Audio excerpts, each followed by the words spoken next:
तो बच्चों आज हम क्लास 10th के लिए फर्स्ट चैप्टर शुरू कर रहे हैं। वैसे सेकंड लेसन हमने पढ़ा दिए।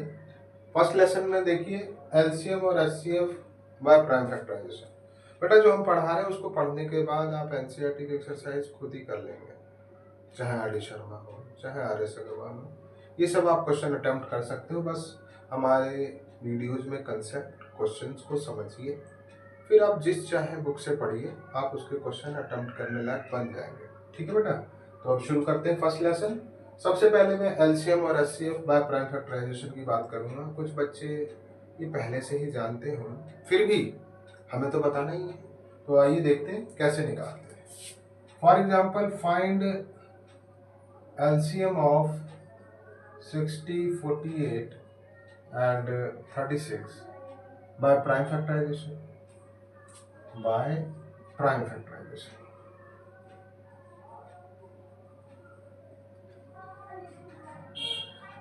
तो 60 का फैक्टर कर लो बेटा पहले, ये सब आपको आता है। ठीक है, अब 48 का भी फैक्टर कर लेना है, जो आपने 6th क्लास में भी सीख रखा है बेटा। बहुत ही इजी चैप्टर है ये, बस थोड़ा वो इरेशनल प्रूफ करने वाले भी आपको सिखाएंगे इसी वीडियो में। और 36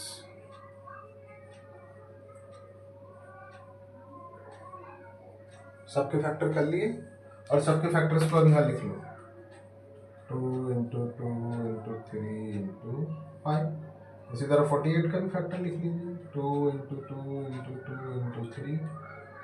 और 36 का भी फैक्टर लिख लो, 2 इंटू 2 इंटू 3 इंटू 3।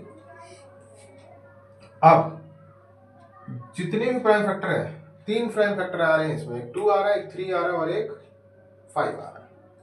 तो एलसीएम में बेटा हमें सारा ही फैक्टर्स लेने हैं। सारे फैक्टर लेने का मतलब ये है कि जो जो आपको फैक्टर्स दिख रहे हैं 2, 3 एंड 5, तो 2 कौन सा लेना है जो सबसे ज्यादा बार आया हो। तो 2 तो इसमें भी आया है 2 बार, इसमें भी आया 2 बार, लेकिन हमें कौन सा लेना है बेटा जो ज्यादा बार आया हो। तो ज्यादा बार 2 कौन सा है, 1 2 3 4, ये 4 बार आया है। ठीक है, जो सबसे ज्यादा टाइम्स में जिसकी फ्रीक्वेंसी सबसे ज्यादा है 2 की, वही लेना है। इसी तरीके से सिमिलरली आपको 3 भी वही लेना है जिसकी फ्रीक्वेंसी सबसे ज्यादा है, यानी जो सबसे ज्यादा बार आया है। तो 3 सबसे ज्यादा कितनी बार है, 2 बार है, तो 2 बार 3 ले लेंगे। इसी प्रकार से आप ये देखो कि क्या 5 कितनी बार आया है। तो भाई 5 इन सब में एक ही बार दिख रहा है, एक ही बार लेंगे, सबको मल्टीप्लाई कर लीजिए। 2 2 जा 4, 2 जा 8, 2 जा 16, 16 5 जा 80, 83 जा 240, 243 जा 720। ठीक है बेटा, एलसीएम हो गया। फिर से समझ लो, एलसीएम प्राइम फैक्टराइजेशन कर लेना है। प्राइम फैक्टराइजेशन के बाद आपको सारे फैक्टर्स पे गौर करना है। इसमें फैक्टर्स 2 5 3 है, तो 2 सबसे ज्यादा बार कितनी बार है, 1 2 3 4 बार, 4 बार ले लिया। 3 सबसे ज्यादा बार कितनी बार आया, 2 बार आया, 2 बार ले लिया। 5 ज्यादा से ज्यादा कितनी बार है बेटा, एक ही बार है, तो एक ही बार लिया। इन सबको मल्टीप्लाई कर दिया, एलसीएम हो गया। और एचसीएफ में क्या करते हैं, कॉमन फैक्टर्स हाईएस्ट पॉसिबल कितने हैं, हाईएस्ट नंबर ऑफ फ्रीक्वेंसी 2 की कितनी है जो सब में बराबर बराबर है। 2 बार इसमें भी, 2 बार इसमें भी, 2 बार इसमें भी, जो बराबर बराबर है वही ले सकते हैं। 3 कम से कम एक बार है सब में, 2 3 नहीं ले सकते। क्यों, क्योंकि इसमें 2 3 नहीं है ना, इसमें एक 3 तो सभी दे पाएंगे, तो इसलिए एक 3। और 5 तो सब में है ही नहीं, तो उसे हम लेना ही नहीं है। एचसीएफ में तो वही लेते हैं जो जितने नंबर्स के हमें एलसीएम एचसीएफ निकालना है, उन तीनों के ही फैक्टर में, या 3 है तो तीनों के ही फैक्टर में वो होना चाहिए। तो उन तीनों के फैक्टर में देखो 2 सब में है, 2 बारी कम से कम, तो 2 बारी लेंगे। एक बारी 3 है, एक बारी नहीं है। 5 है ही नहीं सब में, इसलिए 5 नहीं लेंगे। तो 2 2 जा 4 3 जा 12, ये एचसीएफ हो गया। तो यही है, प्राइम फैक्टराइजेशन के मेथड से आपको इसी प्रकार से एलसीएम और एचसीएफ निकालना है। ठीक है, इसको कर लीजिए, फिर नेक्स्ट क्वेश्चन कराता हूँ। तो अब बेटा हम आगे क्वेश्चन करते हैं, HCF of this and this. तो इसको मान लो कि ये P है, फर्स्ट कर रहा हूं मैं सॉल्यूशन। P मान लेते हैं बेटा इसको, 3 की पावर 3 इंटू 5 की पावर 4, और इसको मैंने Q मान लिया, 3 की पावर 4 इंटू 5। अब एचसीएफ अभी मैंने पिछले क्वेश्चन में आपको बताया बेटा क्या कि लेना तो हमें सारे प्राइम फैक्टर्स है, जिसकी हाईएस्ट डिग्री है, जिसकी हाईएस्ट फ्रीक्वेंसी है वही लेना। तो 3 में ज्यादा बार कौन सा है? 4 बार वाला। 5 में ज्यादा बार कौन सा है? 4 बार है भाई। इसमें 5 4 बार है, इसमें 2 बार है। हम एलसीएम में क्या लेते हैं? जो ज्यादा बार आया है। तो 5 की पावर 4 3 में लेते हैं। 3 में क्या लेना होता है? 3 में या 2 में जो भी प्राइम फैक्टर उसमें हमें क्या लेना होता है? जिसकी फ्रीक्वेंसी ज्यादा है या जो ज्यादा बार आया है, मैक्सिमम मल्टीपल्स हैं जिसके। तो 3 भी 4 बार है, 5 भी 4 बार है। यही हो गया आंसर। इसको सॉल्व करना है सॉल्व कीजिए, नहीं तो छोड़ दीजिए। हो गया 3 5 15, 15 टू दी पावर 4। यह आंसर हो गया। एचसीएफ पूछता तो एचसीएफ पूछता तो जो कॉमन था 3 की पावर 3 ये भी दे देगा, ये भी दे देगा।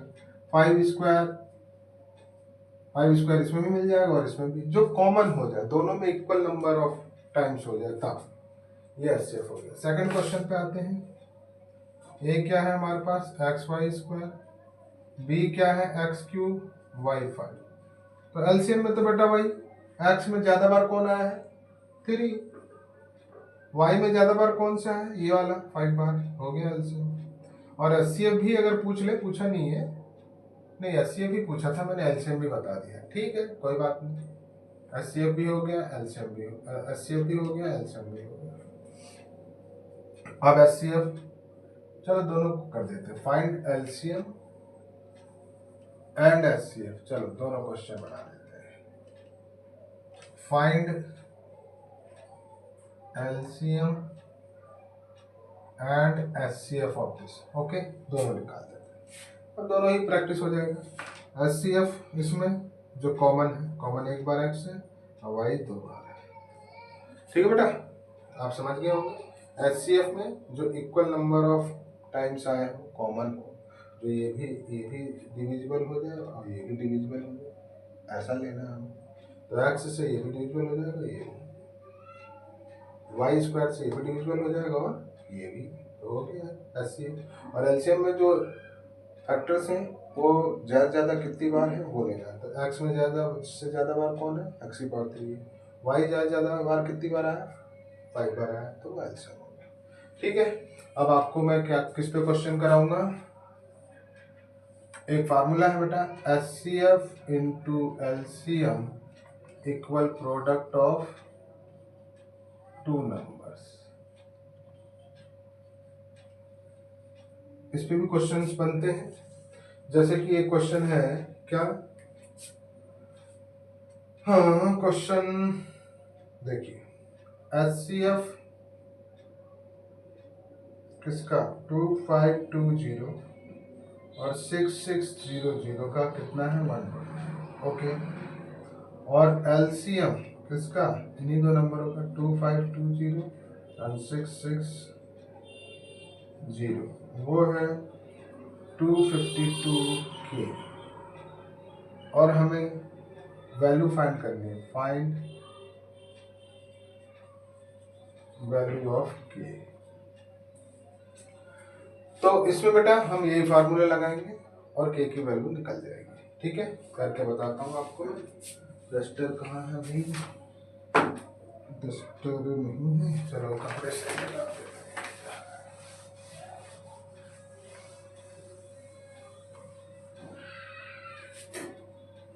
यही क्वेश्चन लेते हैं, HCF into LCM equal product of 2 numbers. HCF कितना है बेटा? 120। एलसीएम कितना है? 252K। और प्रोडक्ट कर दो इन नंबरों का, 2520 इंटू ये K को छोड़ दो, बाकी दोनों नंबर नीचे लाओ। 66000 अपॉन में आगे क्या है? 120 इंटू 252। अब कैंसिल कर देना है और कुछ नहीं बचा है। तो 12 10 जा 120, 12 5 जा 60, 12 5 जा 60, 2 0 से 1 0 कैंसिल हो गया बेटा। और 250 से 252 कैंसिल हो गया, तो के आ गया 5500। आई होप समझ गए होंगे आप। ठीक है बेटा, 12 की टेबल से काटे, 12 5 जा 60, 12 5 जा 60, 12 10 जा 120। ठीक है, 10 से 10 कैंसिल हुआ, 250 से क्या आ गया। ठीक है, और नेक्स्ट क्वेश्चन कराता हूँ, जब तक आप इसको कीजिए। ठीक है बेटा, तो नेक्स्ट क्वेश्चन देखते हैं। The greatest number which divides both 30 and 80 leaving reminder 2 and 3 respectively. मतलब आपको वो बड़ा सा बड़ा नंबर फाइंड करना है जिससे हम डिवाइड करें किसको, 30 और 80 को, तो रिमाइंडर 2 और 3 बचे। मतलब वो नंबर फाइंड करना है जिससे 30 और 80 को डिवाइड किया जाए तो रिमाइंडर 2 और 3 बचे। ग्रेटेस्ट नंबर क्या होगा, एचसीएफ होगा। तो सबसे पहले आप क्या करो, इस सॉल्यूशन में देखो पहले क्या करना है। 30 में से 2 माइनस कर दो 28, 80 में से 3 माइनस कर दो 77। अब इन दोनों का एचसीएफ निकाल दो बेटा इसमें। तो एचसीएफ कैसे निकलेगा भाई, 7 4 जा 28, 7 2 जा 14, 2 जा 28, 77 में क्या हो जाएगा 7 इंटू 11। और एचसीएफ क्या होता है, जो कॉमन हो, तो कॉमन 7 ही है। तो यदि आप 7 से इसमें डिवाइड करोगे तो एक बार 2 रिमाइंडर बचेगा और इसमें 3 बचेगा। हो गया क्वेश्चन। ठीक है बेटा, इसको करो, फिर नेक्स्ट क्वेश्चन कराता हूँ। आइए बेटा, नेक्स्ट क्वेश्चन देखते हैं अब हम। 7560 का फैक्टराइजेशन ये है, पी और क्यू फाइंड करना है। तो 756 सॉल्यूशन किसका कर रहा हूँ मैं, 1 का। ठीक है, तो 7560 का फैक्टराइजेशन करो बेटा। 2 3 जा 6, 2 7 जा 14, 2 8 जा 16, 2 1 जा 2, 2 8 जा 16, 2 9 जा 18, 0 2 9 जा 18, 2 4 जा 8, 2 3 3 जा 9, 3 1 जा 3, 3 5 जा 15, 3 1 जा 3, 3 5 जा 15, 3 5 जा 10, oh sorry 3 2 3 3 जा 9 और 3 5 जा 15, 5 7 जा 35, 7 1 जा 7। यानी 7560 को ये लिखा हुआ है और इसका फैक्टर हम कर चुके हैं, जिसमें 2 कितनी बार आ रहा है, 3 बार आ रहा है, 3 1 2 3 बार आ रहा है, 5 1 बार है, 7 1 बार है। और ये इसको ऐसा लिखा हुआ है, by comparing the powers of like, by comparing powers of like factors. Like factors जैसे 2 तो 2, 3 तो 3, इनके फैक्टर को कंपेयर करना है बेटा। तो 2 की पावर 3, 2 की पावर 3, 3 की पावर 3, 3 की पावर p, 5 इक्वल 5 इंटू 7, तो इक्वल बचेगा q इंटू 7, है ना। तो मतलब कंपेयर करूंगा, इतना कुछ करने की क्या जरूरत है। 3 की पावर 3 है या 3 की पावर p है, तो फिर सीधे p3 हो गया बेटा। और 5 की जगह q 5 हो जाएगा, क्योंकि 7 7 है, 5 q होगा। कंपेयर कर दी, देखो ना, 2 की पावर 3, 2 की पावर 3, 3 की पावर 3, 3 की पावर जो भी कुछ p है, तो यहाँ 3 की पावर 3 है, तो यहाँ p भी 3 होना चाहिए, अभी तो दोनों इक्वल होगा। अब यहाँ 3 कर दो, q की जगह 5 कर दो, यहाँ 3 कर दो, q की जगह 5 कर दो, तो यही तो हो गया ना, इक्वल सेम।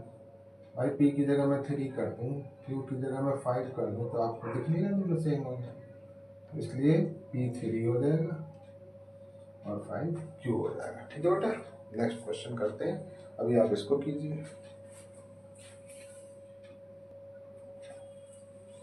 देखो बेटा, एक बहुत ही अच्छा क्वेश्चन है, एग्जाम पर्पज से बहुत ही इंपॉर्टेंट है, एनसीईआरटी का क्वेश्चन है, लगभग रिपीट होता रहता है ये हर साल। तो इस क्वेश्चन को ध्यान से समझना जरूरी है, एग्जाम में जरूर पूछा जाएगा बेटा।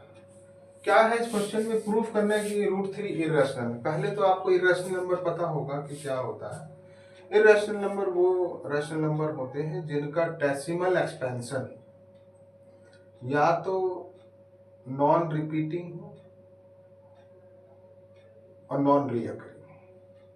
रिपीटिंग नहीं होना चाहिए और एंड भी नहीं होना चाहिए। कहोगे ये सब क्या कह रहे हो? देखो मान लिया 22/7 है, तो मैं इसको अगर 7 से डिवाइड करूँ ना बेटा, तो ये कभी एंड नहीं होगा, कोई अलग अलग नंबर आता ही रहेगा, कोई अलग अलग नंबर आता ही रहेगा, ये कभी एंड नहीं होगा।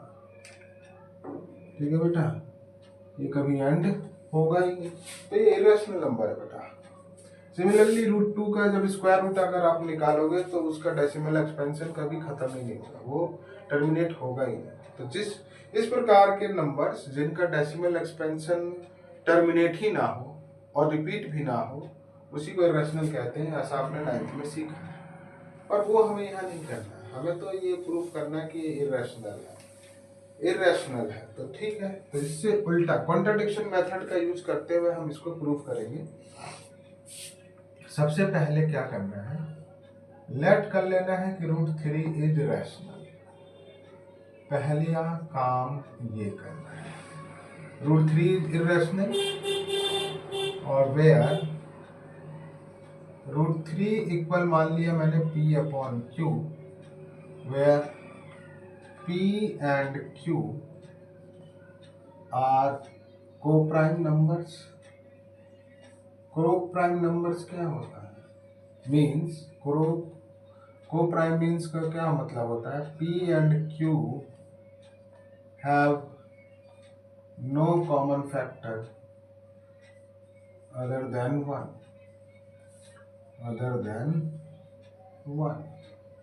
बेटा 1 के अलावा P और Q का कोई कॉमन फैक्टर ही नहीं है। ऐसे नंबरों को ही को-प्राइम कहा जाता है जो सिर्फ अपनी टेबल में आते हैं और किसी टेबल से नहीं कटते हैं, जिनका कोई कॉमन फैक्टर नहीं होता 1 के अलावा, उसको कहते हैं को-प्राइम्स। यहाँ Q 0 नहीं है, here Q must be not equal to 0, ये बात भी कहना जरूरी है। अब √3 equal P/Q, squaring both side, both side square कर लेना बेटा। तो स्क्वायर से रूट हट जाता है, आपको पता है, ये हो गया P²/Q²। अब 3Q² क्रॉस मल्टीप्लाई P², अब Q², ये 3 नीचे आ गया। अब इससे आपको क्या पता चल रहा बेटा? 3 डिवाइड्स P², ठीक है, 3P को डिवाइड कर देगा, या P² इज डिविजिबल बाय 3, ऐसे लिख लो, P² is divisible by 3, therefore so P will be also divisible by 3। मतलब कि मान लिया 3 का स्क्वायर 3 से डिवाइड हो जाता है, भाई 3 3 का 9, 3 से डिवाइड हो गया, तो 3 भी तो 3 से डिवाइड होगा। जब उसका स्क्वायर 3 से डिवाइड है तो वो नंबर भी इटसेल्फ से डिवाइड होगा, ये मतलब है। यानी कि P² 3 से डिवाइड हो रहा है तो P भी 3 से डिवाइड होगा। 9 अगर 3 से डिवाइड हो रहा है, 3 का स्क्वायर, तो 3 भी 3 से डिवाइड होगा, इसका मतलब ये है। नाउ 1 मान लो, अज्यूम कीजिए क्या, P = 3m इन इक्वेशन 1। यहाँ कर दे रहा हूँ मैं, ठीक है बेटा, आगे चलो, अभी जगह है, इधर ही कर लेते हैं थोड़ा सा। तो Q² = P की जगह क्या लिखना है? 3m। तो Q² = 3 3 9m² 3 से ये कैंसिल हो गया, तो ये आ गया Q² 3m²। ओके, अब यहाँ कर रहा हूँ बेटा, तो Q² 3 आ गया, यहाँ m², तो Q² is divisible by 3, so Q will be also divisible by 3, also divisible by 3। अब भाई Q² 3 से डिविजिबल है तो Q भी 3 से डिविजिबल है। Now we get 3 as a common factor of P and Q। अब हमें P और Q का एक कॉमन फैक्टर मिल गया 3। देखो ना Q यहाँ पे P² डिविजिबल है 3 से, यानी कि P जो है डिविजिबल है 3 से, और Q भी Q² डिविजिबल 3 से, तो Q भी डिविजिबल है 3 से, यानी P भी 3 से कट जा रहा है, Q भी 3 से, यानी कॉमन फैक्टर आ गया। बट इट कॉन्ट्राडिक्ट्स, ये कॉन्ट्राडिक्ट्स कर रहा है, विरोधाभास कर रहा है, but it contradicts our assumption that √3, ये कॉन्ट्राडिक्ट्स क्या कर रहा है, क्या विरोध कर रहा है कि इसका कोई कॉमन फैक्टर नहीं है, और हमने माना था कि कोई कॉमन फैक्टर नहीं है, लेकिन कॉमन फैक्टर आ रहा है। Our assumption that P and Q are co-prime, P and Q are co-prime. So अब कहाँ लिखो, ये बात रटनी है बेटा आपको। So we conclude that √3 is irrational। बस रट जाओ। हमने माना था कि P और Q के कोई कॉमन फैक्टर नहीं है, लेकिन कॉमन फैक्टर आ गया। तो ये क्यों आ गया? क्योंकि हमने गलत मान लिया था कि वो रैशनल है। P and Q are co-prime, ये बात यहाँ लिख सकते थे कि जो हमारा assumption है, ये कॉन्ट्राडिक्ट्स जो आ रहा है, that P and Q are co-prime, तो ये इस कॉन्ट्राडिक्शन को अराइज होने का जो रीजन था बेटा वो ये था कि हमने माना P और Q को प्राइम है, लेकिन वो को प्राइम नहीं है, फैक्टर उसके 3 आ रहा है, इसलिए हमारा assumption गलत है। इसलिए हम इस निष्कर्ष पे पहुंचे हैं कि √3 इरेशनल है। ठीक है बेटा, कर लो बेटा इसको।